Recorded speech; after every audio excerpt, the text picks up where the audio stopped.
The Grand War Chamber of the Veloxy hegemony was a place designed to make visitors feel small. It floated in orbit around the gas giant Theros 9, a massive crystalline station that caught the light of three distant suns and scattered it across walls that stretched higher than most buildings on most worlds. The ceiling disappeared into shadow above. The floor was polished to a mirror shine. Every surface, every angle, every carefully placed light was built to remind anyone who entered that they stood in the heart of the most powerful civilization in the known galaxy. And today, it was full. Representatives from over 60 conquered species filled the observation galleries. Military commanders from a dozen Veloxy battle fleets occupied the central ring of seats, their iridescent scales catching the light as they shifted and murmured among themselves. Advisors, strategists, weapons engineers, and political officers crowded the upper tiers. The air hummed with the low buzz of 100 different languages being whispered through translation devices. At the center of it all, raised above everyone else on a platform of black crystal, sat Supreme Arbiter Calix Vone. He was impressive even by Veloxy standards. Nearly 3 meters tall when he stood, with 4 arms folded across a chest covered in scales that shifted between deep blue and bright silver depending on how the light hit them. His eyes were large, golden, and carried the look of someone who had never once in his life been told no. He had conquered 11 species. He had overseen the expansion of the hegemony across 2 full galactic arms. He considered warfare not as a challenge, but as a simple math problem, and he had never gotten the answer wrong. Today was supposed to be routine, a strategic summit, a review of border territories, resource allocation, fleet deployments, the kind of meeting that happened every cycle and produced the same predictable results. Then Scout Commander Yvril asked to speak. She was young. That was the first thing everyone noticed. Young and small for a Veloxy, barely 2 meters, with scales that had not yet darkened to the deep colors of maturity. She stood at the speaker's platform below Calix Vone's seat and looked up at the assembled power of the hegemony, and her hands were shaking. She had just returned from a deep-range reconnaissance mission. 6 months in the Orion Arm, operating alone in a stealth vessel, cataloging species in a region the hegemony had never bothered to explore properly. Most of what she found was unremarkable. Pre-spaceflight civilizations. Minor spacefaring species with no military capability. The usual collection of worlds that would eventually be absorbed into the hegemony when it was convenient. But there was one species that was different. She called them Terrans. They are bipedal, warm-blooded mammals, Yvril began, her voice carrying through the chamber's amplification system. She could hear how thin it sounded in this enormous space. Carbon-based, oxygen breathers, average height approximately 1.7 meters. They originate from a single temperate world in the Sol system, third planet from their star. She paused and looked at her datapad. The number still made her stomach turn. Their homeworld has a population of approximately 8 billion individuals. The chamber went quiet for exactly 2 seconds. Then someone laughed. It started in the upper galleries. A short, sharp bark of disbelief from a Veloxy fleet commander. Then another laugh from across the room. Then more. Within moments, the sound rolled through the war chamber like a wave, bouncing off the crystal walls and multiplying. 8 billion on one world. The entire Veloxy hegemony, spread across hundreds of systems and dozens of species, had a total population of 12 billion. And this young scout was telling them that a single planet of soft-skinned primates held 8 billion. Calix Vone did not laugh. He smiled, which was worse. "Scout Commander," he said, and his voice cut through the laughter easily. The chamber quieted. "And you are certain of this number?" "Yes, Supreme Arbiter. I conducted multiple independent counts using different methodologies. The number may actually be conservative. Their census data, which they broadcast openly, suggests the true figure could be higher." "They broadcast their census data?" one of the commanders asked from the central ring. "They broadcast everything," Yvril said. "Their communications are almost entirely unencrypted. News, entertainment, personal messages, military communications. They seem to have no concept of information security on a civilizational level. I was able to monitor their entire electromagnetic output from the edge of their system without any stealth protocols." More laughter. a species that could not even keep its secrets. This was what the scout was worried about. Yvril pressed on. She could feel the room slipping away from her, but she had a duty to deliver her report. Despite their open communications, their military capability should not be underestimated. The Terrans have been a spacefaring species for only a short time relative to most hegemony members, but their rate of technological advancement is unusual. They went from their first powered flight to nuclear weapons in approximately 40 of their years, from nuclear weapons to functional spaceflight in less than 30, from their first colony ships to a network of established worlds in under 2 centuries. She pulled up a chart. The curve of Terran technological progress was almost vertical compared to the gentle slopes of other species. More importantly, she continued, the Terrans do not specialize their population the way most species do. In the hegemony, military service is performed by a dedicated warrior class, typically comprising between 2 and 5% of a species' total population. Among Terrans, military service is open to their entire adult population. Many of their civilians maintain combat training. Their culture places high value on physical fitness, competitive aggression, and what they call resilience. She took a breath. They have been fighting wars among themselves for their entire recorded history. Thousands of years of continuous armed conflict, often involving millions of combatants simultaneously. They have developed weapons capable of destroying their own planet and chose not to use them, not because they lack the will, but because they developed strategic doctrines to manage the threat. They practice war the way other species practice agriculture. It is their single greatest area of expertise. The laughter had stopped now, but not because the room was taking her seriously. It had stopped because the room was growing bored.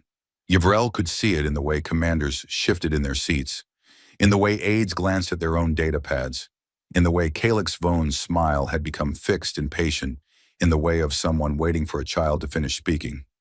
She tried one more time. Supreme Arbiter, I am formally recommending that the Terran species be classified as an existential consideration. I recommend that all hegemony operations maintain a minimum buffer of 50 light years from known Terran territory. I recommend that no contact, hostile or otherwise, be initiated until a full strategic assessment can be completed by a dedicated analysis team. She lowered her data pad. I believe that a military confrontation with this species would be catastrophic for the hegemony. The silence that followed was the worst kind, not the silence of consideration, the silence of pity, the kind of silence that fills a room when everyone present is embarrassed on someone's behalf. Calix Vaughn leaned forward in his seat. Scout Commander Yvril, he said, and his tone was gentle in the way that a blade is gentle before it cuts. I appreciate your thoroughness, truly. Deep-range reconnaissance is difficult and lonely work, and the hegemony values the dedication of its scouts. He paused. However, you are young, and you have, I think, made the mistake that many young officers make when they encounter their first unknown species. You have confused quantity with quality. He stood, all 4 arms unfolded, and he gestured broadly at the assembled chamber. The hegemony has faced large populations before. The Grelic had 6 billion on their homeworld when we arrived. They had nuclear capability. They had a warrior culture. They lasted 6 rotations. The Vren had 4 billion in orbital defense platforms. They lasted 8. Numbers, Scout Commander, are meaningless without the technology, the strategy, and the will to use them effectively. He looked down at her. 8 billion soft-bodied primates on a single temperate world, broadcasting their secrets to anyone who listens, fighting among themselves like animals in a pit. This is not a threat. This is a species that has not yet learned to be quiet in a dangerous universe. The laughter came back, louder this time, more confident. Commanders slapped their hands on the arms of their seats. Someone in the gallery made a crude joke about Death World primates that got a roar of approval.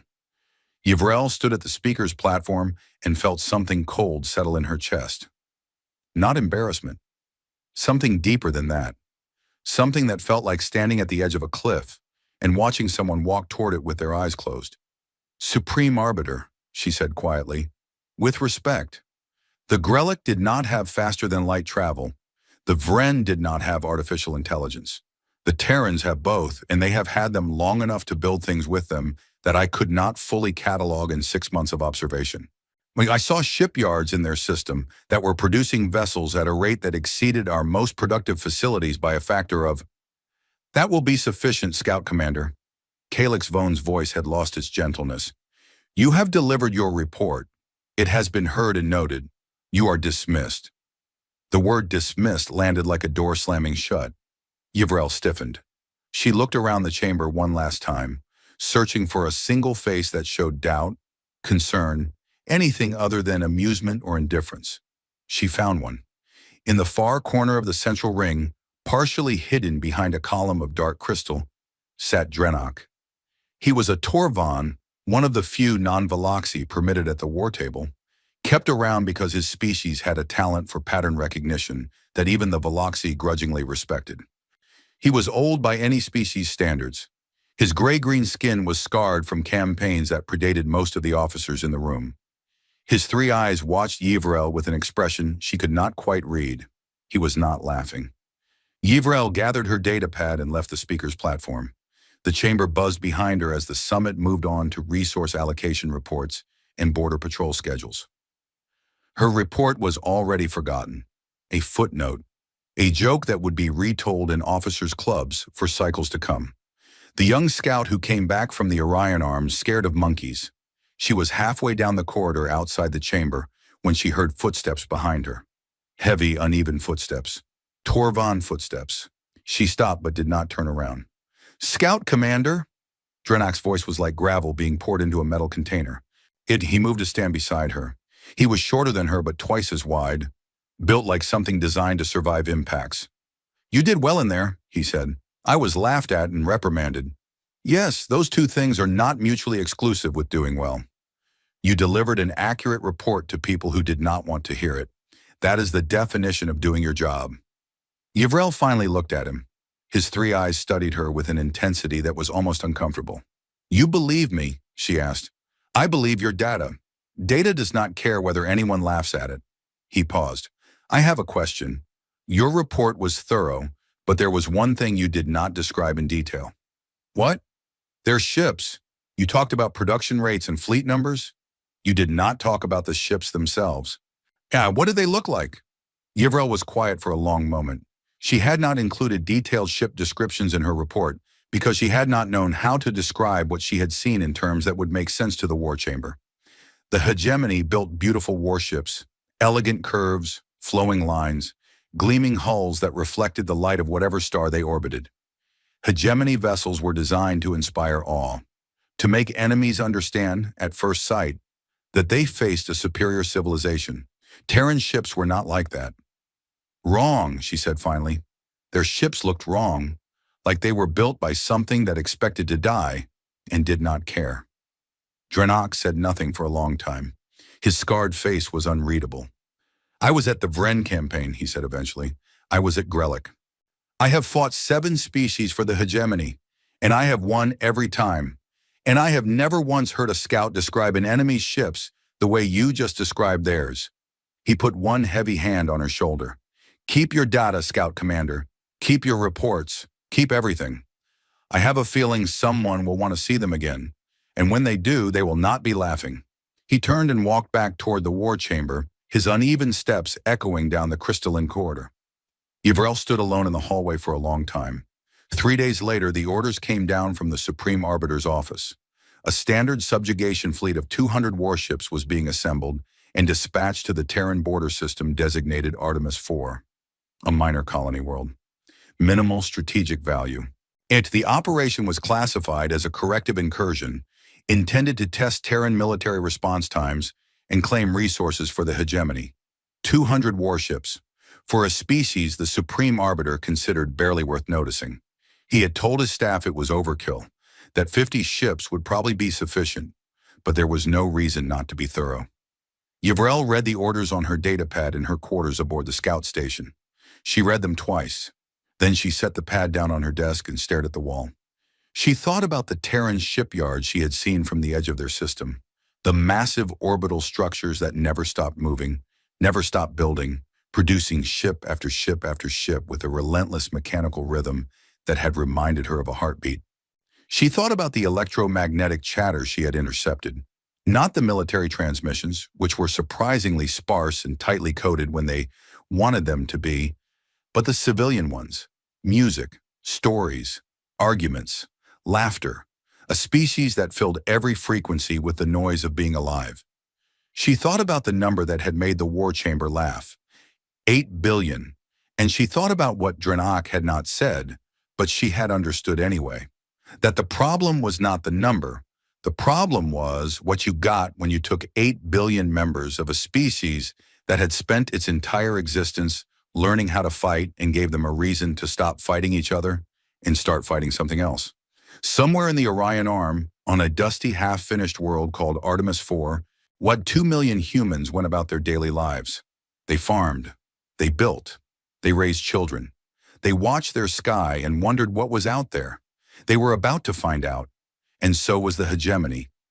Artemis IV was not a beautiful world. Not yet. It was the kind of planet that needed another 100 years of work before anyone would put it on a postcard. The air was thin and dry. The soil was rust-colored and stubborn. The oceans were shallow and tasted of iron. 2 million humans lived there, spread across a handful of settlements connected by dirt roads and rail lines that cut through flat, empty plains stretching to every horizon. The largest settlement was called New Thessaly. It had a population of about 400,000, which made it the closest thing to a city on a world that was still more construction site than civilization. It had a spaceport, a university, a hospital, 3 bars, and a municipal building where the colonial governor held meetings that nobody wanted to attend. The buildings were low and square and built from local stone because importing materials from Seoul was expensive, and the colonists were practical people. It was early morning in New Thessaly when the sky changed. Captain Riva Santos saw it first because seeing things first was her job. She was the commanding officer of the TDF patrol corvette Whiskey Tango, a ship roughly the size of a large commercial transport, currently holding station in a lazy orbit above the Artemis system's outer asteroid belt. And the Whiskey Tango was the only Terran Defense Force vessel assigned to the Artemis sector. It was a border posting. Quiet. Boring. The kind of assignment you got when you were either very new or had annoyed someone important enough to send you somewhere that nothing ever happened. Santos had been here for 11 months. She had annoyed someone important. She was sitting in her command chair with her feet up on the edge of the console, drinking her 4th coffee of the morning and reading a novel on her personal tablet when her sensor officer said something that made her put the coffee down. "Captain, I have contacts, multiple contacts, FTL signatures at the system boundary." Santos swung her feet off the console. "How many?" The sensor officer stared at his screen. He was young, fresh out of the academy. He had never seen a real contact in his entire career. "Ma'am, I am reading 200 FTL signatures." Santos did not panic. She did not shout orders or slam her fist on anything. She set her coffee mug in its holder, placed her tablet face down on the arm of her chair, and sat up straight. "Sound general quarters," she said. "Get me a visual as soon as they drop out." The Whiskey Tango came alive around her. Red lights replaced white ones. Crew members who had been eating breakfast or sleeping or playing cards appeared at their stations within 90 seconds. The ship's systems powered up from standby to full readiness. None of this was frantic. It was practiced. They had drilled for this exact scenario once a week for 11 months. Santos had insisted on it, and her crew had complained about it, and now none of them were complaining. The 200 FTL signatures resolved into 200 warships. They dropped out of faster-than-light travel at the edge of the Artemis system in a formation that was clearly designed to be impressive. They arrived in a perfect geometric pattern, a massive diamond shape, layer upon layer of vessels arranged with mathematical precision, each one holding its position relative to the others, with the kind of accuracy that only came from centuries of practice. The ships themselves were beautiful. Santos could admit that, even as her stomach dropped. Valoxy warships were works of art, sweeping curves, polished hulls that reflected starlight like mirrors, energy signatures that pulsed with a rhythm that was almost musical. They looked like they had been designed by sculptors rather than engineers. And there were 200 of them. The smallest was 10 times the mass of the Whiskey Tango. The largest, the flagship at the center of the formation, was a true capital ship, bristling with weapons arrays and sensor dishes and launch bays capable of deploying thousands of fighter craft. Santos looked at her tactical display. 1 green dot, 200 red dots. Well, she said to no one in particular, that is a lot of ships. Her communications officer turned in his chair. Captain, we are receiving a transmission from the flagship. Standard galactic frequency. They are broadcasting in the clear. Put it through. The voice that filled the Whiskey Tango's bridge was translated by the ship's systems into flat, accented English. It was confident in the way that only someone who had never lost could be confident. Attention, yes, inhabitants of the system. I am Fleet Master Orin of the Valoxy Hegemony Subjugation Fleet. By the authority of Supreme Arbiter Calix Vone and the mandate of the Hegemony Council, this system and all resources within it are hereby claimed as territory of the Valoxy Hegemony. All inhabitants will disarm immediately and submit to hegemony governance. Resistance will be met with overwhelming force. You have 1 standard cycle to comply. This message will not be repeated. The transmission ended. Santos sat in her chair and looked at the tactical display for a long, quiet moment. Her bridge crew watched her. Nobody spoke. Open a channel, she said. Same frequency. Channel open, Captain. Santos straightened her uniform. It was wrinkled. It was always wrinkled. She had never been good at that part. Fleet Master Orin, this is Captain Riva Santos of the Terran Defense Force, Patrol, Corvette Whiskey Tango. I am the ranking Terran military officer in this system. I have received your transmission. She paused. I am formally requesting that you withdraw your fleet from Terran sovereign space. Artemis IV is a registered colony of the Terran Federation, and its citizens are under the protection of the Terran Defense Force. Your presence here constitutes an act of aggression under both Terran law and the established conventions of interstellar sovereignty. She paused again. Please leave. There was a long moment of silence. Then the channel crackled with what Santos suspected was laughter. Captain Santos, Orin's voice was amused. Genuinely amused, the way an adult is amused when a child says something accidentally funny. I appreciate your formality. It is noted. However, I have 200 warships at my disposal, and you appear to have 1 small patrol vessel. I am curious how you intend to enforce your request. Santos leaned back in her chair. She picked up her coffee and took a sip. It was cold. She drank it anyway. I do not intend to enforce it, Fleet Master. That is not my job. My job is to make sure you understand what happens next if you do not comply. Consider this your Yvrel moment. The silence that followed was different from the one before. It was sharp, surprised. On the bridge of the Hegemony flagship, Throne of Certainty, Fleet Master Orin stared at his communications panel. Around him, his bridge officers exchanged glances. How did the human know that name? The answer was simple, though Orin would not learn it for some time. The Terran Defense Force had been monitoring Hegemony communications for years, not through any brilliant act of espionage. The Hegemony, like the Terran's own early civilizations, was careless with its signals. Terran intelligence had intercepted Yvrel's report. They had read it. They had read the War Chamber's response. They knew what the Hegemony thought of them. They had been paying very close attention. I do not know what you are referring to, Orin said, but the amusement had left his voice. Then let me be direct, Santos said. I am transmitting a data package to your flagship. Unencrypted, no embedded code, you can verify it yourself. It contains information about the Terran Defense Force that I think you will find relevant. The data package arrived on Orin's tactical display moments later. His intelligence officers opened it and began reviewing the contents. What they found made several of them sit down. Force projection capabilities of the Terran Defense Force, total fleet strength, ship classifications, crew complements, industrial output of the Sol system's orbital shipyards, population mobilization protocols, reserve force numbers. The numbers were large, not large the way a Hegemony fleet was large the way a natural disaster was large in a way that did not seem to belong in the same universe as the single small corvette that was transmitting them. Fleet Master, one of Orin's intelligence officers said carefully, if these numbers are accurate, They are not accurate, Oren said. They are propaganda. Inflated figures designed to intimidate. It is the oldest trick in warfare. But his voice was less certain than it had been. Santos continued speaking. Her tone had not changed. She was not angry. She was not afraid. She sounded like a teacher explaining something to a student who was about to make a mistake. Fleet Master, the Terran Defense Force maintains a standing fleet of over 15,000 warships. That number does not include reserve vessels, system defense platforms, or allied fleet contributions. In the event of a threat to a Terran colony, the Defense Force is authorized to execute what we call a case iron response, full combat mobilization of the nearest expeditionary fleet, with reinforcements following on a continuous basis until the threat is neutralized. She let that settle. You have brought 200 ships to threaten a world of 2 million people.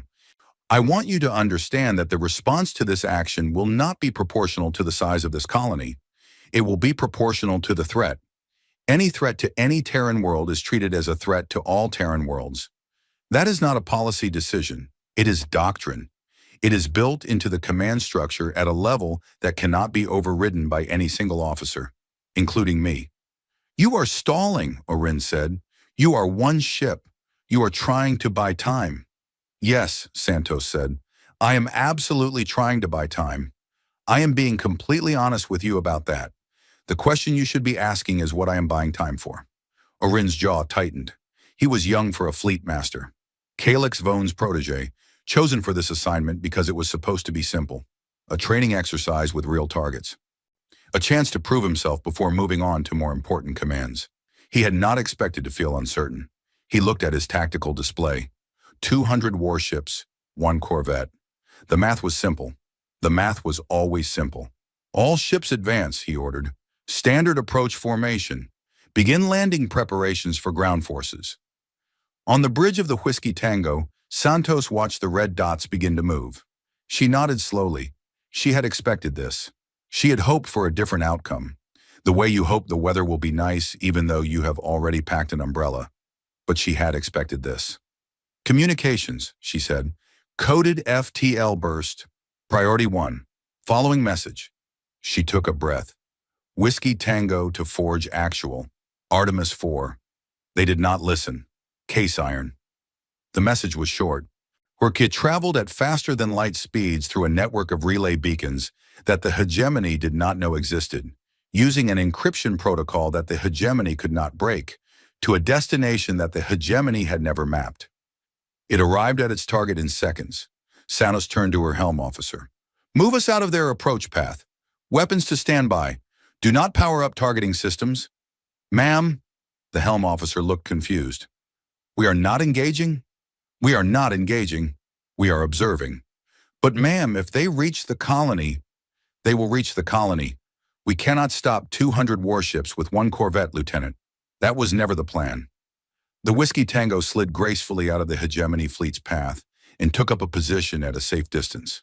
Santos sat in her chair and watched the red dots advance toward Artemis 4. Far away on the bridge of the Throne of Certainty, Orin watched the corvette move aside. He had expected it to run. He had expected it to fight. He had not expected it to simply step out of the way and watch. Beside him, a communication arrived on a private channel. Drenak, the Torvan advisor, was monitoring the operation from hegemony space. His message was brief. She is not running. She is not fighting. She is waiting. I do not know what she is waiting for, but the fact that she is waiting and not running terrifies me more than any weapon I have ever faced. Fleet Master, I strongly advise you to reconsider this operation. Orin closed the message without replying. The hegemony fleet entered orbit around Artemis 4 3 hours later. From above, the planet looked exactly as the scouts had described. Dry, dusty, small settlements connected by thin lines of infrastructure. Nothing impressive, nothing threatening. Orin ordered landing operations to begin. Troop transports detached from the larger warships and began their descent through the thin atmosphere. Thousands of Valoxi soldiers in full combat armor, supported by armored vehicles and aerial drones, heading for the surface of a world that had no visible military installations, no orbital defenses, and no apparent means of resistance. It should have felt like a victory. It felt like something else. On the surface in New Thessaly, the colonial governor activated the emergency broadcast system. Her message was calm and clear, not a call to arms, not a declaration of defiance, just instructions. All citizens proceed to designated shelter locations. Follow the blue markers. Hunter, bring personal emergency kits. Leave everything else. Do not engage with approaching forces.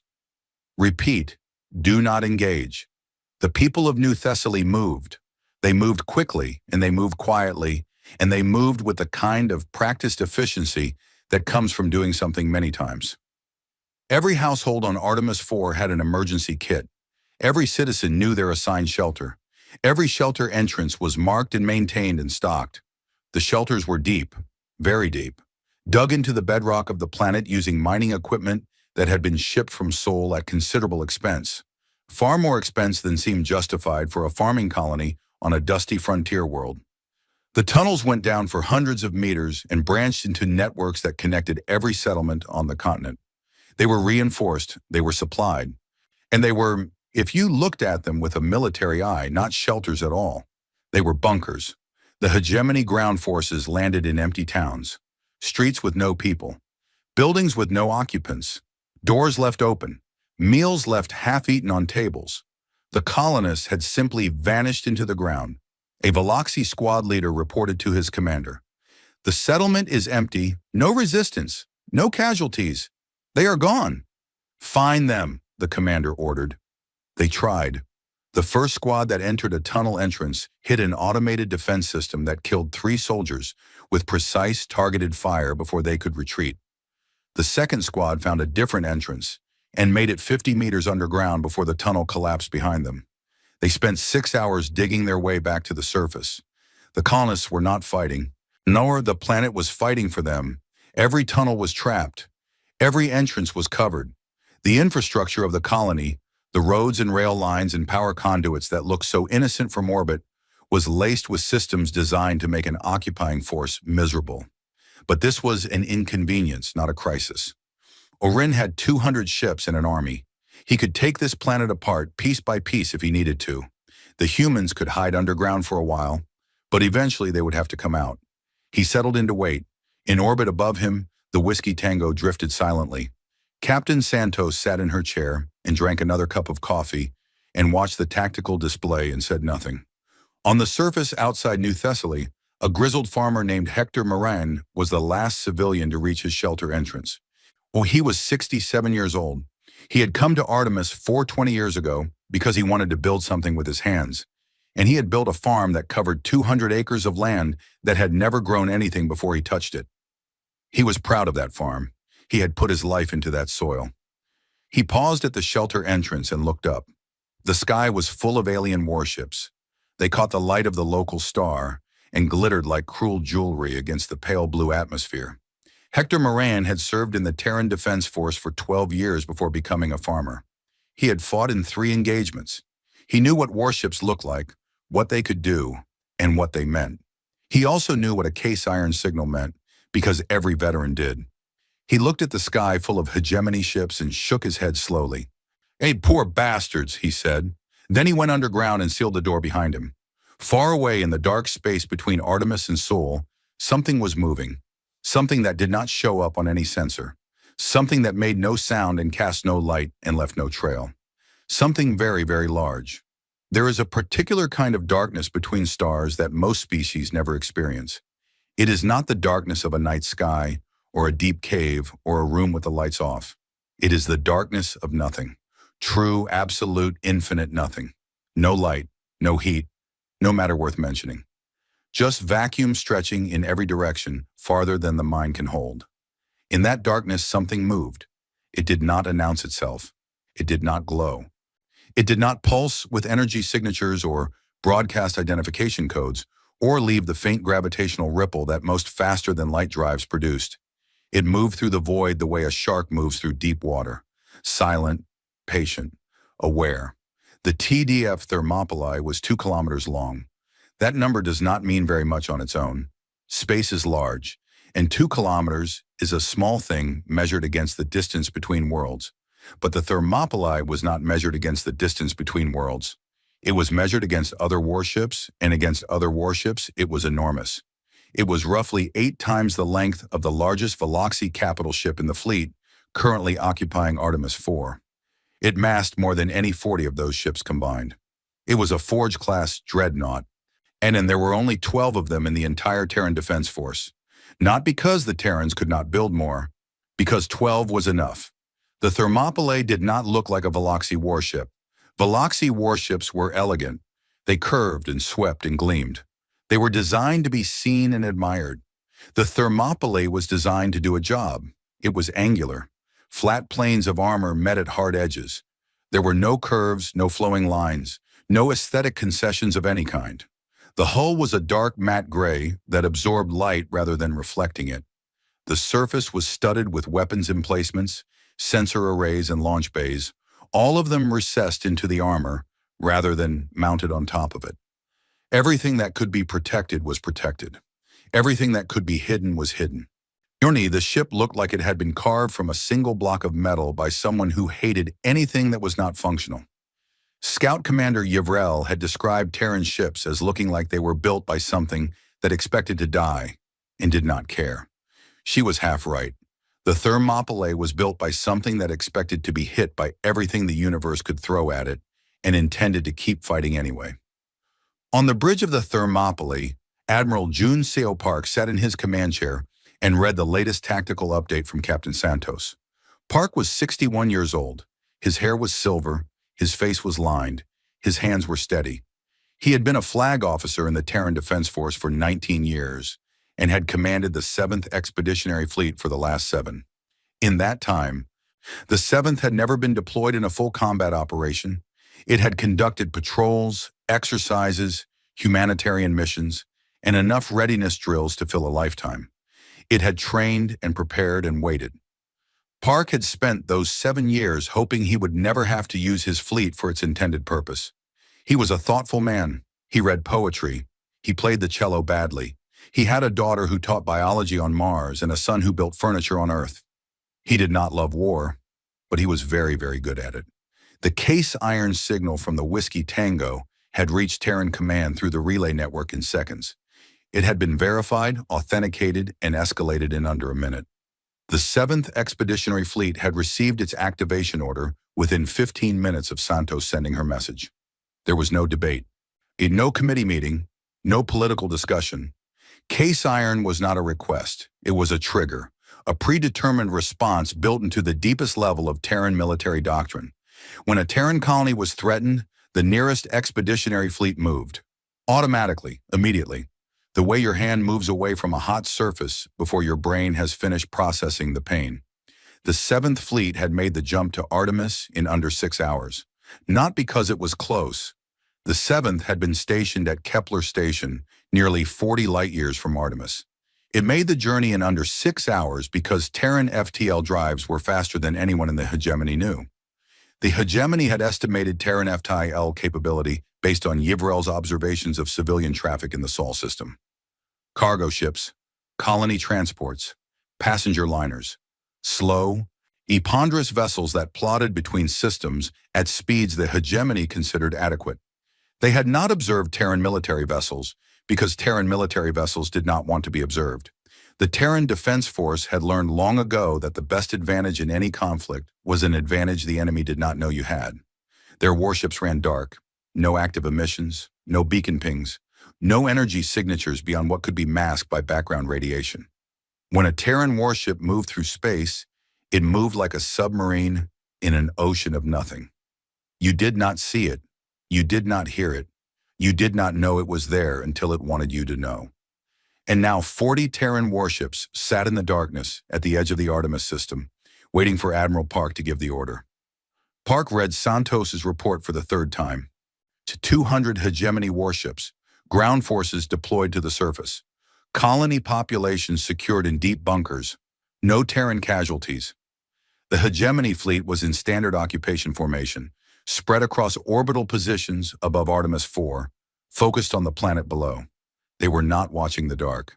Fleet status, Park said. His flag captain, a woman named Torres with short dark hair and the kind of calm that came from 20 years of service, responded immediately. All ships report battle ready, Admiral. Weapons hot. Drives standing by, awaiting your order. Park nodded. He looked at the tactical display. 200 red dots clustered around the blue-green circle of Artemis 4. One lonely green dot, Santos and the Whiskey Tango, sitting at the system's edge. And 40 more green dots, invisible to everyone else, she arranged in a loose formation in the dark. Signal the fleet, Park said. Plan meridian. I will go in first. The fleet will jump on my mark 30 seconds after I arrive. Standard doctrine. No one fires until I give the word. Torres raised an eyebrow a fraction of an inch. You want to go in alone first, sir? I want them to see one ship. I want them to have a moment to think about what one ship means before they see 40. Torres nodded. She understood. This was not about tactics. This was about a message. Signal sent, Admiral. Fleet acknowledges. Thermopylae is clear to jump. Park looked at the tactical display one more time. Then he set down his datapad and straightened in his chair. Take us in. The Thermopylae jumped. It dropped out of FTL at the edge of the Artemis system, roughly 2 million kilometers from the Hegemony fleet's outermost picket ships. It did not try to be subtle about its arrival. The moment it appeared in normal space, it activated a single sensor pulse. One massive burst of active scanning energy that swept across the entire system like a searchlight being turned on in a dark room. The pulse hit every Hegemony ship simultaneously. Every sensor screen on every vessel in Orin's fleet suddenly displayed a new contact. On the bridge of the Throne of Certainty, the reaction was immediate. Contact, the sensor officer shouted. Single contact, bearing 271 mark, positive 15. Range 2 million kilometers. It just appeared. No FTL wake detected. No approach trajectory. It was simply not there, and then it was. Orin turned from the surface operation reports he had been reviewing. Siri, classification? The sensor officer stared at his display. He ran the scan again. He checked his calibrations. He looked at the numbers, and the numbers did not change, and he felt something cold slide down his spine. Fleet Master, the contact is... I am having difficulty classifying it. Its mass reading exceeds any warship in our registry. It is reading as approximately 2 kilometers in length. 2 kilometers, Orin repeated. Yes, Fleet Master. Its power output is... The sensor officer paused. Fleet Master, its power output is registering as a stellar anomaly. Our sensors are interpreting it as a small star. I believe this is an error in our classification algorithms. They are not designed to process a warship of this magnitude. Orin stared at the tactical display. A single red dot sat at the edge of the system. It was the largest contact his fleet had ever registered. Armor composition? He asked. Unknown, Fleet Master. The material does not match any known alloy in our database. It is reflecting our scans in ways I cannot interpret. I have never seen readings like this. The bridge was very quiet. Then the communication channel opened. The voice that came through was human, male, calm in the way that deep water is calm, with something vast and heavy underneath the surface. This is Admiral Jun Seo Park of the Terran Defense Force, 7th Expeditionary Fleet, aboard the dreadnought Thermopylae. I am addressing the commanding officer of the Valoxy Hegemony Fleet, currently in orbit around Artemis 4. Park paused. When he spoke again, his voice carried the same quiet steadiness. You are occupying a Terran world. You were warned. Well, you were given the opportunity to leave. That opportunity has now expired. Another pause. You have 30 seconds to begin withdrawal procedures before I am joined by the rest of my fleet. I strongly recommend you use that time wisely. The channel closed. 30 seconds. Orin stood on his bridge and felt the weight of those 30 seconds like a physical thing pressing down on his chest. He looked at the tactical display. One contact, one enormous, impossible contact sitting at the edge of his system like a predator watching from the tree line. He thought about Calyx Vone. He thought about what the Supreme Arbiter would say if he withdrew from a system because one ship, however large, told him to. He thought about his career, his reputation, his future. He made his decision. All ships to battle formation, he ordered. Bring weapons online. Target that vessel. 23 seconds later, the Thermopylae fired.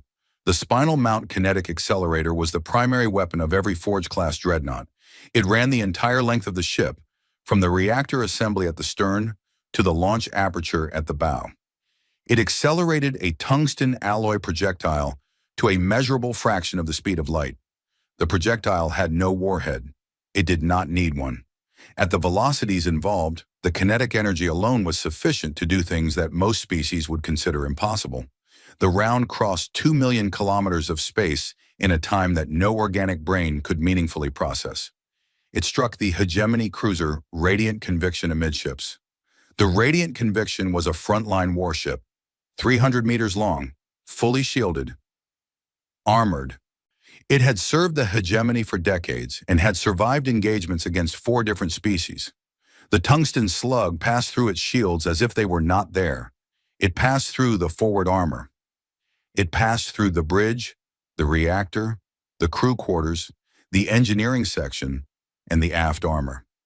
It exited the other side of the ship and continued onward, striking the cruiser directly behind the Radiant Conviction and passing through that ship as well, and then hitting a third ship behind that one. 3 warships, 1 round. Elapsed time from trigger pull to final impact, less than 1 second. The Radiant Conviction did not explode. There was not enough of it left to explode. Along the axis of the projectile's path, the ship simply ceased to exist. What remained was 2 halves of a warship, drifting apart in the vacuum, eventing atmosphere and debris and bodies. The other 2 ships were in similar condition. No one on the hegemony fleet had ever seen anything like it. Their weapons were energy-based, plasma, particle beams, focused radiation. They understood those weapons.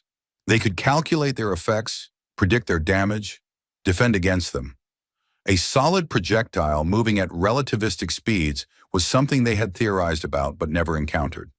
It was considered impractical, too expensive, too difficult to aim, too primitive.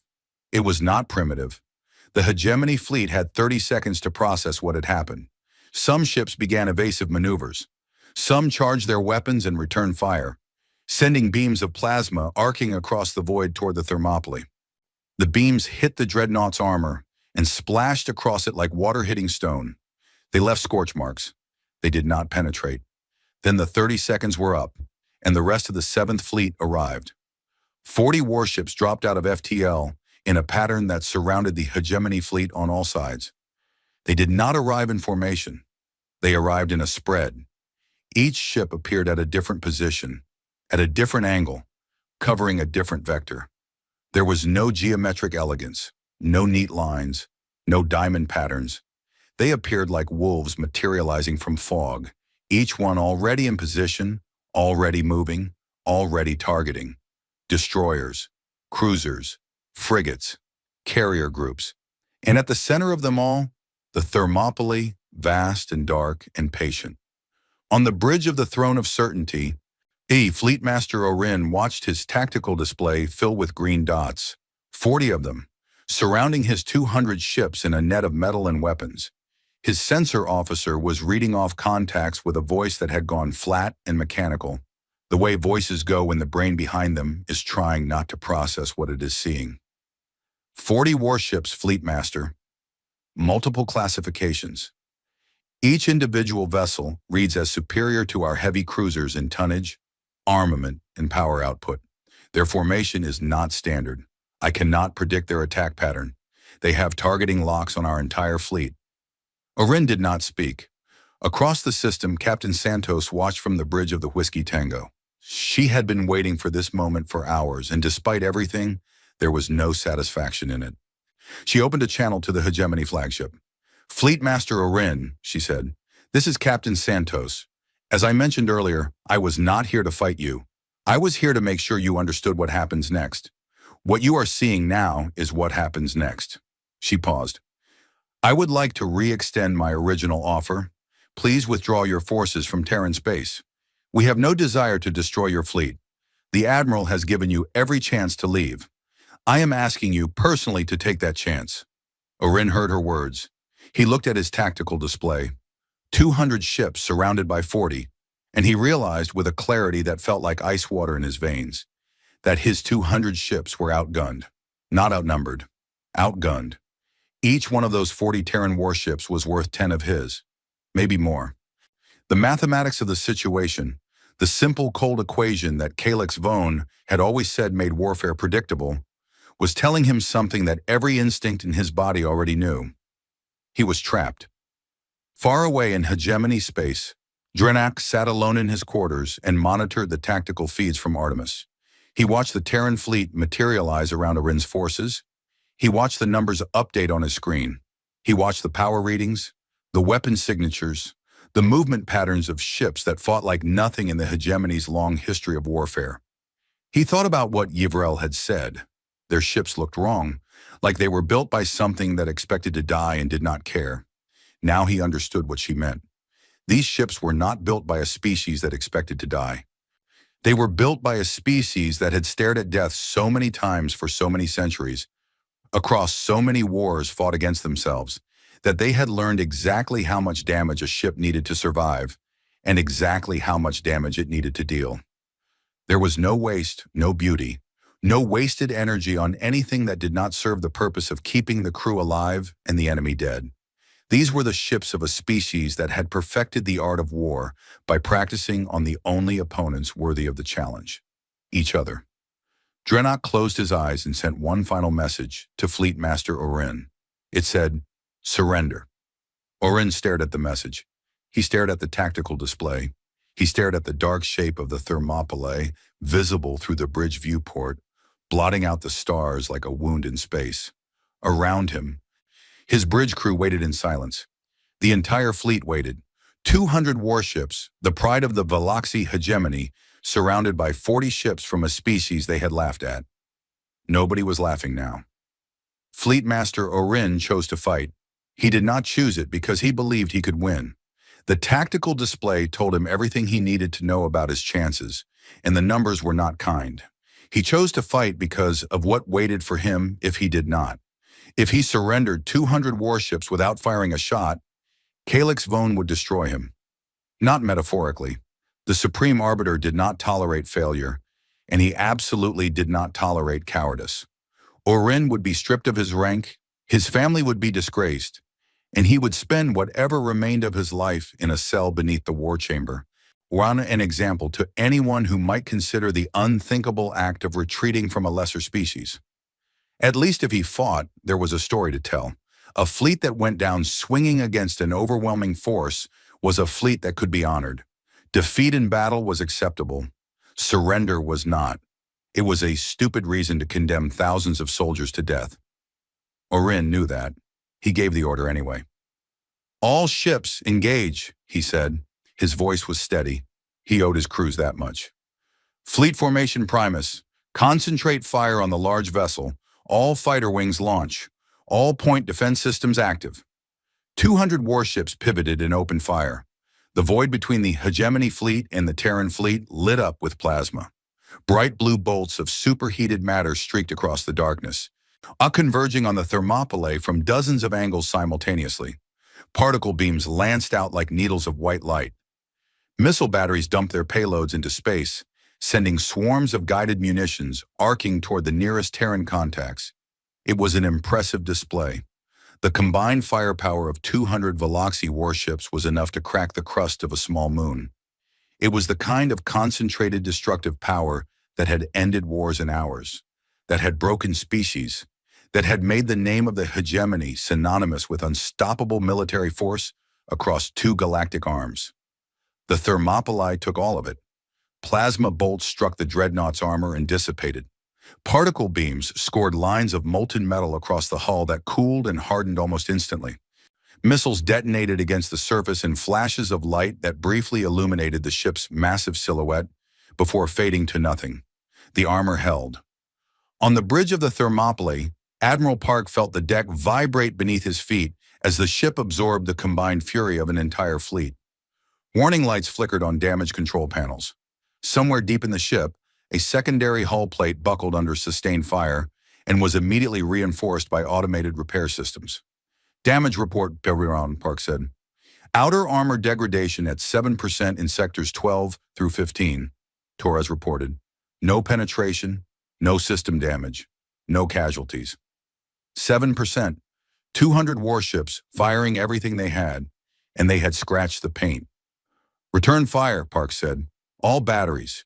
Our fleet-wide engagement authorized. The Thermopylae responded. The spinal mount fired again. Another tungsten slug crossed the void at a speed that turned physics into a weapon. It struck a hegemony battlecruiser and passed through it and through the destroyer behind it. Two more ships gone in less than a second. But the spinal mount was just one weapon.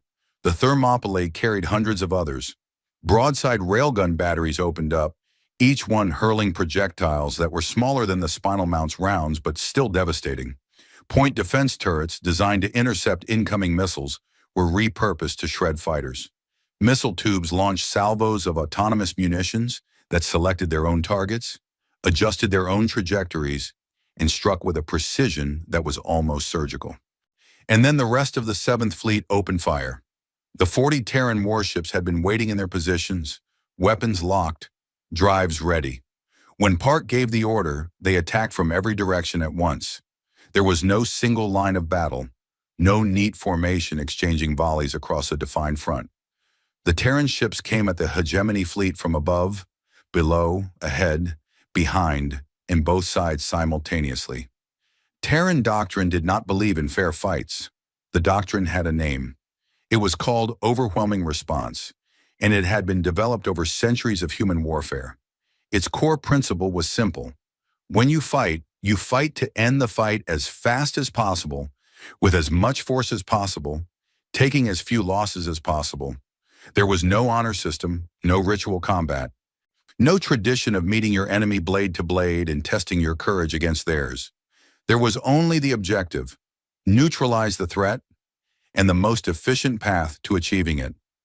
The hegemony fought in formations because formations were elegant and disciplined and had worked for 1,000 years against species that fought the same way. Their ships held their positions relative to each other, maintaining overlapping fields of fire, protecting each other's flanks, advancing and retreating as a single coordinated unit. The Terrans did not fight like this. Each Terran ship operated with a degree of independence that would have been considered insubordination in the hegemony navy. Captains made their own tactical decisions within the framework of the admiral's plan. Ships broke formation, reformed, broke again. They used the hegemony's own ships as cover, ducking behind damaged vessels to avoid return fire, emerging from unexpected angles to deliver devastating broadsides. They were faster. That was the thing that Arin could not get past. His ships were not slow. Valoxy warships were considered among the most maneuverable in the known galaxy. But the Terran ships were faster, not by a small margin, by a margin that changed the nature of the fight entirely. The hegemony fleet was built for a certain kind of warfare. Close-range engagement at distances where their plasma weapons were most effective. Their strategy depended on closing with the enemy, bringing their superior numbers to bear, and overwhelming them with concentrated fire at short range. The Terran ships would not let them close. And every time a hegemony formation tried to close the distance, the Terran ships simply moved. They accelerated away, maintaining the range at which their kinetic weapons were devastating and the hegemony's energy weapons were weakened by distance. They hammered the advancing hegemony ships from ranges where they could barely return fire. When a hegemony group got too close, the Terran ships were already gone, repositioned, hitting them from a different angle. It was like fighting smoke. The electronic warfare made it worse. The Terran ships broadcast jamming signals that blinded hegemony sensors in unpredictable patterns. One moment, a hegemony gunner had a clear targeting solution. The next, his screen was filled with ghost contacts, false signatures, and static. He would fire at a target that was not there, and while he was firing, a real Terran ship would hit him from a direction he had not been watching. The autonomous missile swarms were relentless. Terran missiles were not like hegemony missiles. They were smaller, harder to detect, and they thought for themselves. They did not fly in straight lines toward their targets. They cooperated with each other, dividing into groups, approaching from multiple vectors, timing their impacts to overwhelm point defense systems. A hegemony cruiser could shoot down 10 missiles. It could not shoot down 10 missiles coming from 10 different directions at the same time. Ship after ship fell.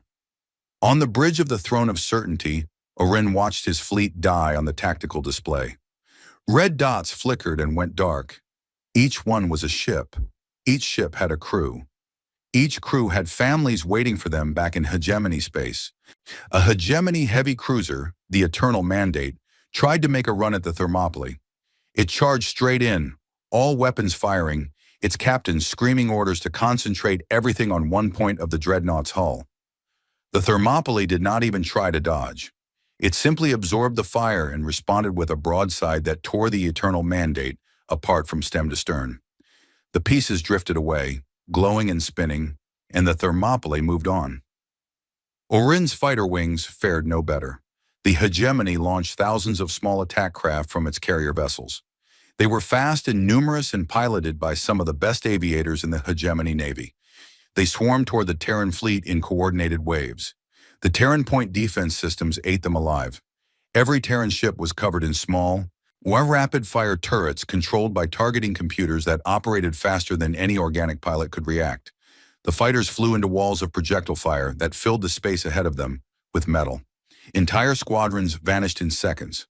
The surviving fighters that made it through the point defense found that their weapons, designed to damage ships of hegemony size and construction, could barely scratch the Terran hulls. They fired their payloads and watched them splash harmlessly against armor that seemed to absorb everything thrown at it. Then the point defense turrets found them, and they stopped existing. Throughout all of this, Admiral Park sat in his command chair and gave orders in the same calm, clinical tone he had used since the battle began. Task Group 3, shift to Vector 77. When you have a carrier group trying to flank you at 220. Destroyer Jakarta, you have debris in your firing lane. Adjust 2 degrees positive. Cruiser Vladivostok, the battleship at your 11 o'clock is venting atmosphere. It is combat ineffective. Move to the next target. There was no anger in his voice, no excitement, no battle cry. This was a job. He was doing it the way a surgeon does surgery, with precision and focus, and no wasted motion. Every order served the objective. Every maneuver had a purpose. He was taking the hegemony fleet apart the way a mechanic disassembles an engine, piece by piece in order. Drenok, monitoring from hegemony space, would later describe it to the war chamber. He would search for the right words for a long time before finding them. Why, it was like watching a surgeon operate on a screaming patient, he said. They did not hate us. They did not enjoy it. They simply identified the problem and removed it. That is what made it terrible, the complete absence of emotion. 2 hours into the battle, the hegemony fleet had lost 80 ships, destroyed or disabled, drifting in the void, venting atmosphere and fuel and crew members. The Terran fleet had lost 0 ships, not one. Several had taken damage. Armor scarred, systems strained, crews pushed to their limits. But every Terran ship was still fighting. Then the Jakarta happened. The TDF destroyer Jakarta was smaller than most ships in the 7th Fleet. A fast attack destroyer, lightly armored compared to the cruisers and the Thermopylae. Its captain was a woman named Edize Okonkwo, Mani, who was 34 years old and had been born on a space station orbiting Jupiter and had never once set foot on Earth. A group of 5 hegemony cruisers managed to outmaneuver the Jakarta's support group and catch it in a crossfire. Plasma bolts struck the destroyer from 3 directions simultaneously. The engine section took a direct hit. Primary drives went offline. Secondary drives followed. The Jakarta was dead in space, drifting, unable to maneuver. The hegemony cruisers closed in. This was what they were good at. Close-range, concentrated fire, a wounded enemy that could not run. Captain Okonkwo assessed the damage. Her engines were gone. Her reactor was operating at 60%. Life support was failing on 3 decks. She had 17 wounded and 4 dead. She did not surrender. She ordered all non-essential decks vented to vacuum. Her crew sealed their suits, switched to internal air supplies, and abandoned every section of the ship that was not directly involved in fighting. Power that had been going to life support, gravity generation, lighting, and heating was rerouted to weapons and shields. The Jakarta could not move, but it could still shoot. The 5 hegemony cruisers discovered this when they closed to what they considered killing range, and the Jakarta opened up with everything it had. Railgun batteries fired in continuous streams. Point defense turrets, freed from the need to protect against fighters, were turned against the cruiser's lighter armor. Missile tubes dumped their remaining payloads at point-blank range. The first hegemony cruiser died almost instantly. The second lost its weapons array and began to drift. The third tried to retreat and took a railgun volley through its reactor. The fourth rammed the Jakarta's debris field and lost its navigation systems. The fifth managed to land several more hits on the crippled destroyer before a full broadside from the Jakarta's port batteries tore through its hull. By the time a Terran cruiser group fought its way through to rescue the Jakarta, Captain Okonkwo's crippled, venting, half-dead ship had destroyed 5 hegemony cruisers and damaged 6 more that had come to assist. When the rescue team boarded the Jakarta, they found the crew still at their stations, still in their vacuum suits, still firing. The ship's ammunition was nearly spent. 3 more crew members had died. The survivors were bruised, bleeding, exhausted, and furious. Not furious at the hegemony, furious at themselves. "We should have gotten more," Captain Okonkwo told the rescue team commander. Her face was bloody. One eye was swollen shut. She had not left her command chair for 4 hours.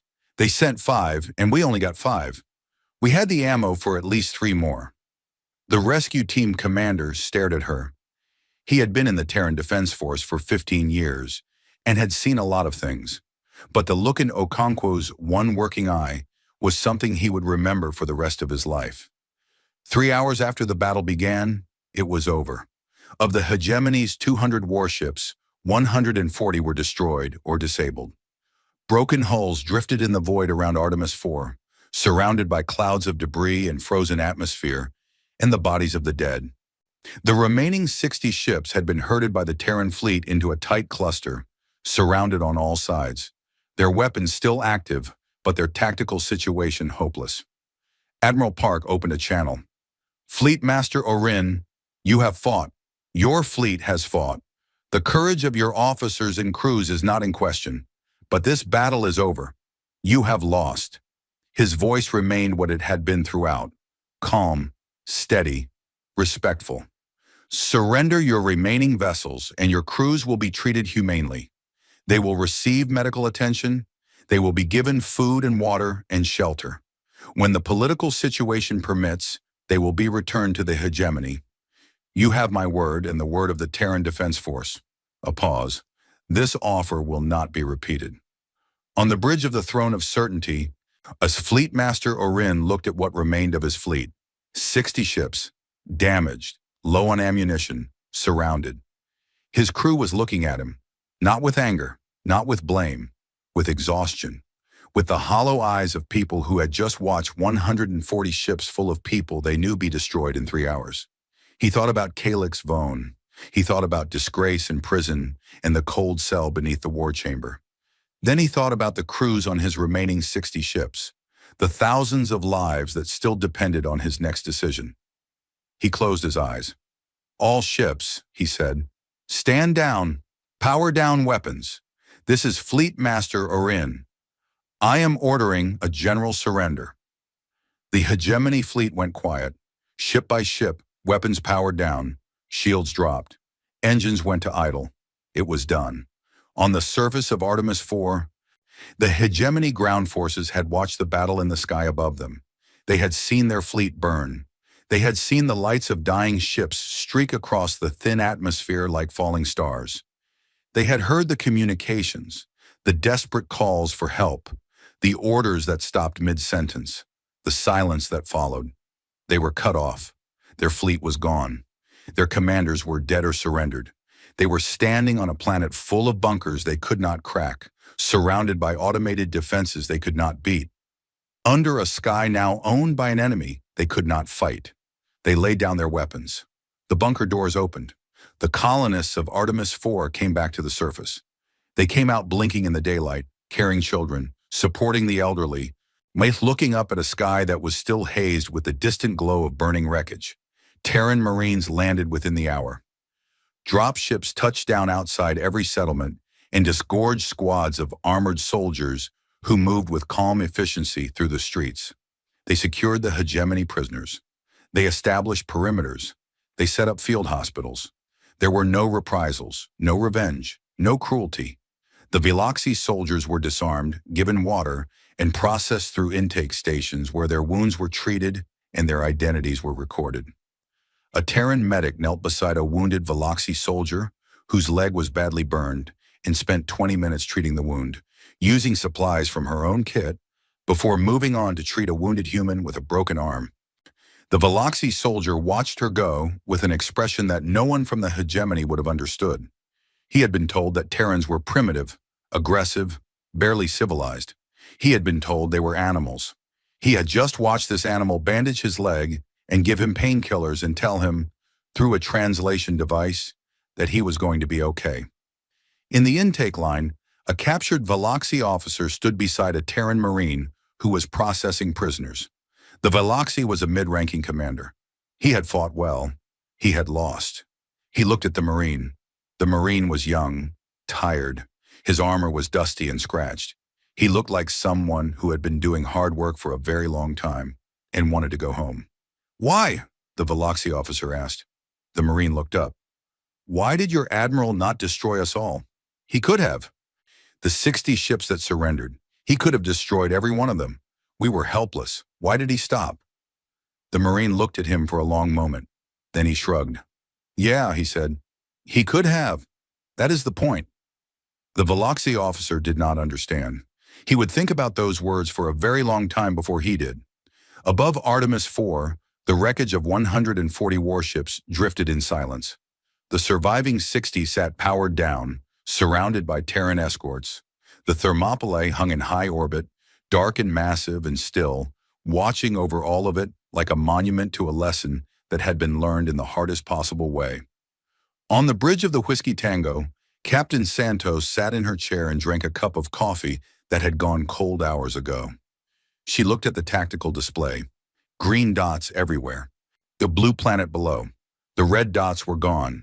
She was very tired. She closed her eyes and let out a long, slow breath. "Okay," she said to no one in particular. "Now comes the hard part." The Grand War Chamber of the Veloxi hegemony was the same room it had always been. The same crystalline walls. The same polished floor. The same ceiling that vanished into shadow above. The same platform of black crystal where the supreme arbiter sat above everyone else. But it did not feel the same. The last time this chamber had been full, the air had hummed with confidence. Commanders had laughed. Aides had whispered casually. The representatives of 60 conquered species had sat in the galleries and watched the business of empire conducted with the easy certainty of a civilization that had never been seriously challenged. Now the chamber was silent. The same commanders sat in the same seats. The same aides stood in the same positions. The same galleries were full of the same representatives. But the laughter was gone. The whispers were gone. The confidence was gone. What remained was the particular heaviness that fills a room when every person in it knows something terrible has happened and none of them know what to do about it. The news from Artemis IV had arrived 2 days ago. It had spread through the hegemony the way fires spread through dry forests. Fast, uncontrollable, devastating. 200 warships, gone. 140 destroyed. 60 captured. The entire subjugation fleet, including its commander, its support vessels, and its ground forces, eliminated or taken prisoner by a force less than a quarter of its size. In 3 hours. The numbers were impossible. Every strategist in the hegemony had run them, checked them, run them again. They all came back the same. A fleet of 40 Terran warships had destroyed a fleet of 200 hegemony warships in 3 hours and had not lost a single ship in the process. Not one. The numbers did not just tell a story of defeat.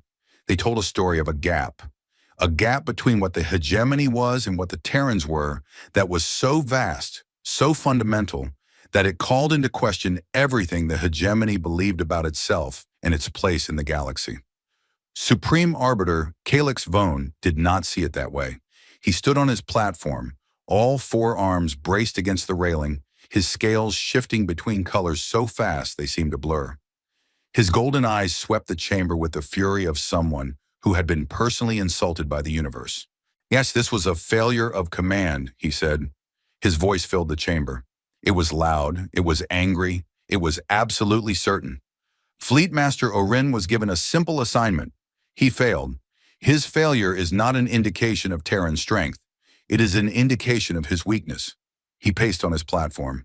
His steps rang against the black crystal. The Terrans caught us off guard. They used surprise and unfamiliar weapons. This will not happen again. I am ordering a full mobilization. 2,000 warships, every available fleet. We will return to Terran space with a force so overwhelming that no amount of tricks or primitive kinetic weapons can save them. He turned to face the chamber directly. The hegemony does not lose. The hegemony has never lost. What happened at Artemis was not a loss. Nah, it was a lesson in the consequences of sending a child to do a warrior's work. I will not make that mistake again. The chamber was quiet, not the quiet of agreement, the quiet of people who wanted to say something and were afraid. Then a voice spoke from the back of the central ring, a rough, gravelly voice that sounded like rocks being broken. You are wrong. Every head in the chamber turned. Drenok stood. He had not been invited to speak. He had not asked permission. He simply stood up from his seat in the corner of the central ring, the same seat he had occupied during Yvrel's report all those weeks ago, and spoke. He was old. He was scarred. He was Torvan, not Veloxi, and his presence at the war table was a courtesy, not a right. He had no authority to address the Supreme Arbiter without permission, and he had no political protection. He had nothing except the fact that he was the oldest surviving combat veteran in the room, and he no longer cared about his career. You are wrong, he said again, louder, and if you send 2,000 ships to Terran space, you will lose 2,000 ships. The silence in the chamber became the kind of silence that comes before violence. Calix Vone stared down at Drenok with an expression that had made admirals flinch and planetary governors beg. It had no visible effect on the old Torvan. You forget your place, advisor. My place is to advise. I am advising. Whether you listen is your choice. But I will not stand in this chamber and watch this civilization destroy itself because its leader is too proud to look at the numbers. Drenok walked forward. He moved slowly, Would because he was old and his joints hurt and he had been sitting for too long. But he moved with the steady purpose of someone who had made a decision and was not going to be stopped by anything short of physical force. He reached the speaker's platform, the same platform where Yvrel had stood. He activated the display system and began pulling up data. This is Scout Commander Yvrel's original report, he said, the one this chamber laughed at. I want everyone to look at it again. The numbers appeared on the display. Population, industrial capacity, technological progression rates, fleet estimates, all the data that Yvrel had presented and all the data that had been dismissed as impossible or exaggerated. These numbers were accurate, Drenok said, every one of them. Yvrel's intelligence was correct. Her analysis was correct. Her recommendation was correct. This chamber chose to ignore her because her conclusions were uncomfortable and because it is easier to laugh at a young officer than to confront the possibility that the universe contains something stronger than us. He pulled up new data, the battle recordings from Artemis 4. This is what happened when we ignored her. 200 ships, 3 hours, 0 Terran losses. Watch the engagement pattern. Watch how they move. Watch how they coordinate. This is not an army that was lucky. This is not a fleet that caught us off guard. This is a military machine that has been preparing for a fight like this for longer than most of our species have been spacefaring. He let the recording play. The chamber watched in silence as the hegemony fleet was systematically dismantled. The precision of the Terran attacks, the efficiency of their coordination, the cold, methodical way they eliminated one ship after another while taking no losses of their own. Now, Drenok said, and his voice was quiet in a way that made it more frightening than shouting. Let me tell you what 2,000 ships will accomplish. He displayed projections, industrial output of Terran shipyards, production timelines, replacement rates, force escalation models. The Terrans sent 40 ships to Artemis. 40. That was one expeditionary fleet. They have at least 20 such fleets. They have 12 dreadnoughts of the class that single-handedly absorb the firepower of our entire force without meaningful damage. Their shipyards can produce warships faster than we can crew them. Their population can absorb casualties that would break any species in the hegemony. He paused. And they have not mobilized. What hit us at Artemis was not a war response. It was a garrison response, the military equivalent of a reflex action. They sent the nearest available force to deal with a local threat, and that nearest available force destroyed us completely. He looked up at Calix's phone. If you send 2,000 ships, they will send 2,000 ships, or 5,000, or 10,000. They can do this. Their industrial base supports it. Their population supports it. And every ship they send will be crewed by soldiers from a species that has been fighting wars since before our ancestors developed language. He took a breath. You are not preparing for war with a rival power, Supreme Arbiter. You are preparing to knock on the door of a sleeping giant and ask it to eat you.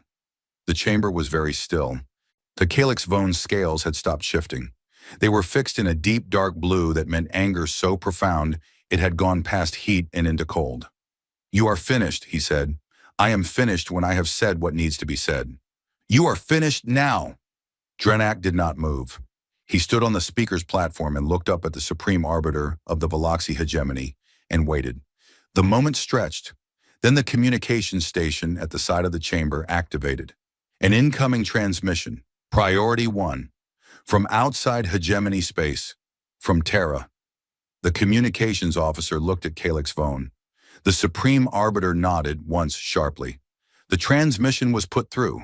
The voice was human, female, calm in a way that was different from Admiral Park's calm.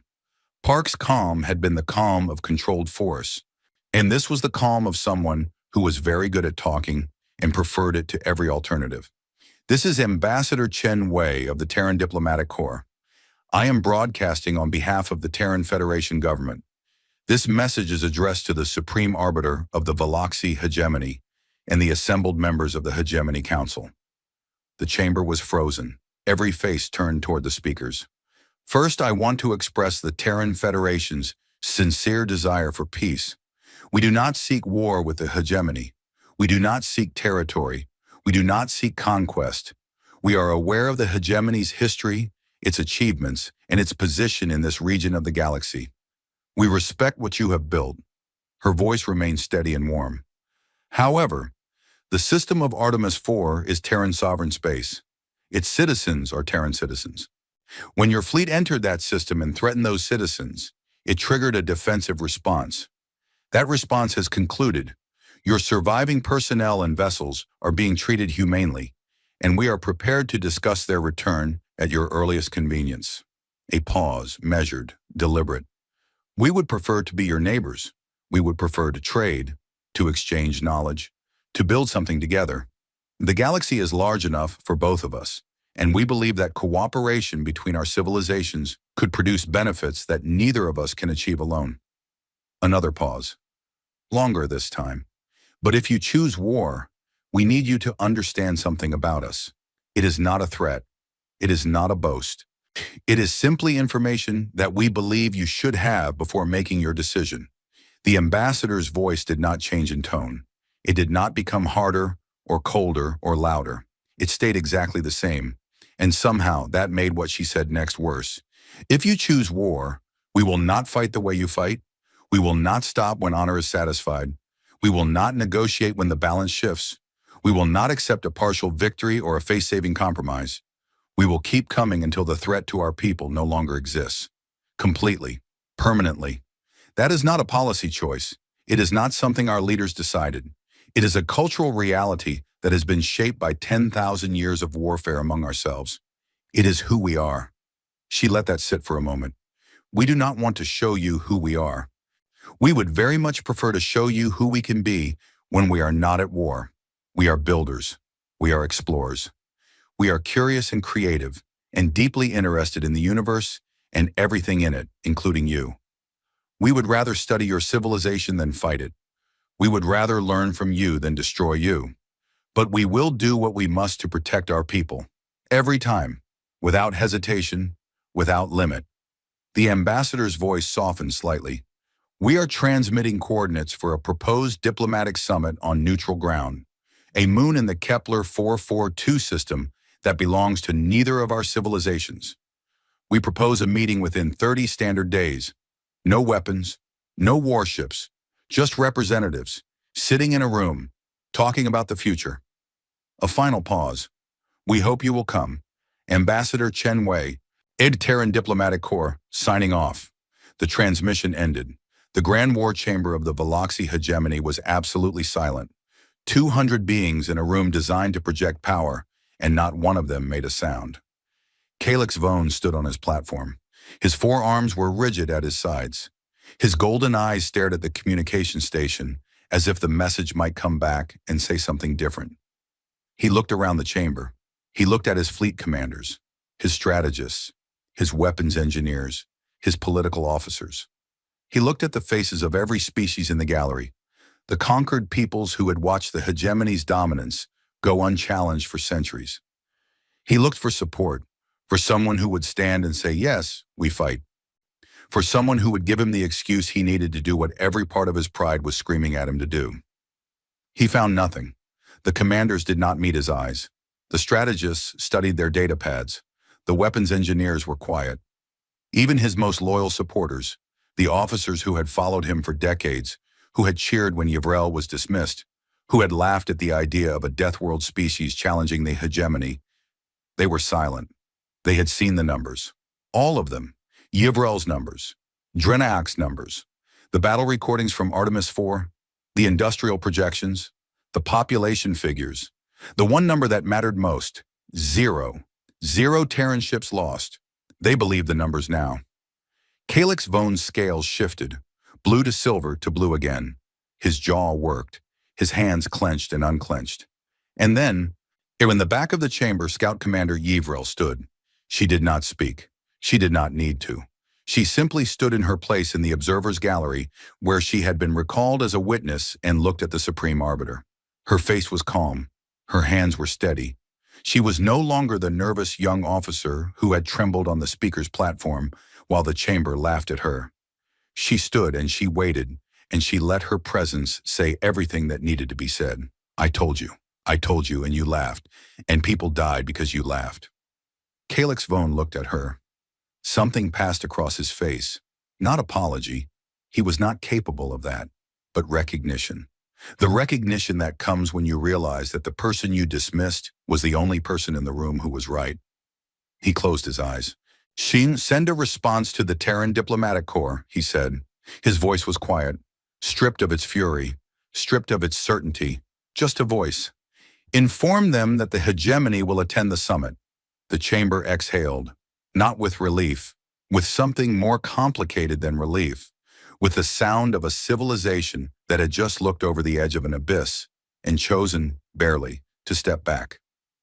3 months later, the neutral moon in the Kepler 442 system was small and airless and entirely unremarkable.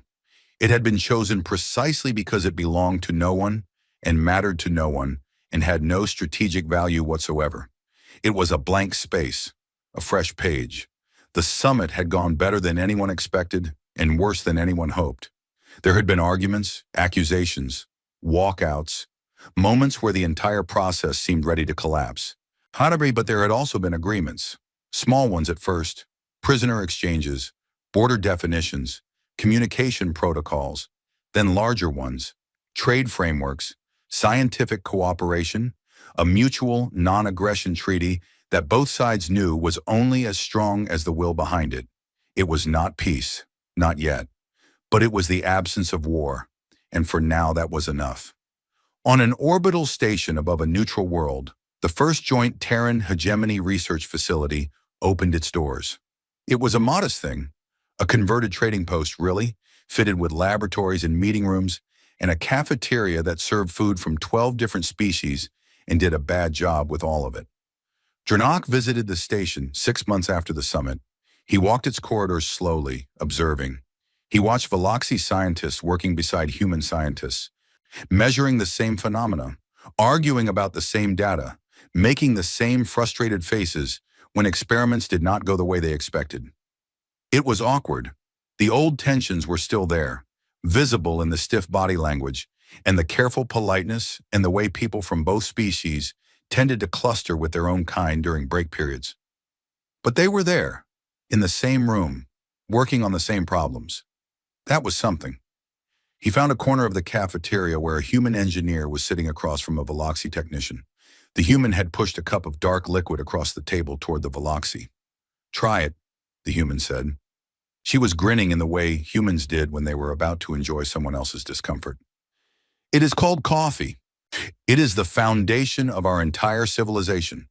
The Veloxy technician picked up the cup with two hands and sniffed it cautiously. His scales rippled in a pattern that indicated suspicion. He took a small sip. His reaction was immediate and dramatic. His scales went flat. His eyes widened. His mouth opened and closed several times. He set the cup down with the careful deliberation of someone placing an armed explosive on a table. "That," he said, "is the worst thing I have ever tasted. It is bitter and hot, and it burns, and I think it may be poisoning me." The human laughed. Not the cruel laughter of the war chamber, a different kind. The kind that comes when you are sharing something ridiculous with someone you are beginning to know. "Yeah," she said, "it is terrible. Have another sip. It grows on you. Nothing that tastes like this should be allowed to grow on anyone. We drink 4 cups a day. That explains so much about your species." Dranak watched them from across the room. He did not smile. Torvans could not smile. But something in his old, scarred face softened. Yavrel had been promoted. Quietly. Without ceremony. Without any public acknowledgement that her original report had been correct. She was now Director of Xenological Intelligence, a position that had been created specifically for her, tasked with reviewing and analyzing every scout report in the Hegemony's database. Her first act was to pull every report that had been dismissed over the past century and flag them for reevaluation. There were a lot of them. She did not seek credit. She did not seek an apology from Calix Vone. She did not even seem angry.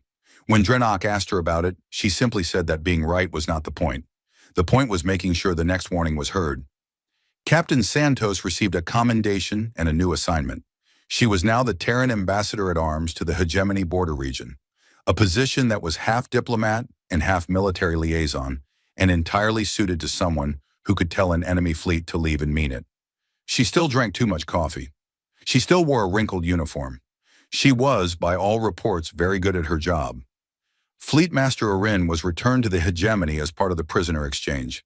He was not punished, though the threat of it hung over him for months. In the end, the political reality was that punishing the commander of Artemis would mean publicly acknowledging the scale of the defeat. And Calix Vone preferred to let the matter fade from public attention. Orin was quietly reassigned to a desk position in logistics. He did not protest. He spent his evenings writing a detailed analysis of Terran military doctrine that no one in the high command asked for, and that would, years later, become required reading at the Hegemony's Naval Academy. Captain Okonkwo of the Jakarta received the Terran Star of Valor. Her ship was repaired and returned to service. She requested and received assignment back to the 7th Fleet. When asked by a reporter why she had not taken the promotion she was offered, she said that she liked her ship and she liked her crew, and she was not finished yet. Admiral Park returned to Kepler Station with the 7th Fleet. He wrote a brief action report that ran to exactly 4 pages. It covered the engagement, and the tactics, the outcome, and his recommendations. It was precise and clinical and contained no emotion of any kind. But he also wrote a private letter to Terran Command. It was not included in the official record. It was personal. He wrote it late at night, alone in his quarters, with a glass of something strong and his cello leaning against the wall in the corner. The letter said many things. It discussed the battle. It discussed the enemy. It discussed the performance of his fleet and his officers, and the terrible mathematics of destroying 140 ships full of living beings who had done nothing wrong except follow the orders of leaders who had made a catastrophic mistake. But the last paragraph was the one that mattered. "They learned," Park wrote. "That is the best outcome. They saw what we are capable of, and they chose to talk instead of fight. And that means something. It means the galaxy might be a little bit bigger tomorrow than it was yesterday, a little bit more open, a little bit more connected." He paused. He looked at the words on the screen. "The galaxy is too big and too beautiful for the alternative. I have seen it from the bridge of a warship, and I know what it looks like when it is lit by weapons fire, and I do not want to see that again.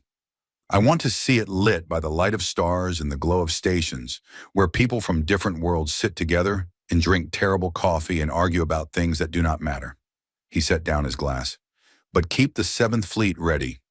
just in case the next ones do not learn as quickly. He signed the letter, sent it, and went to bed.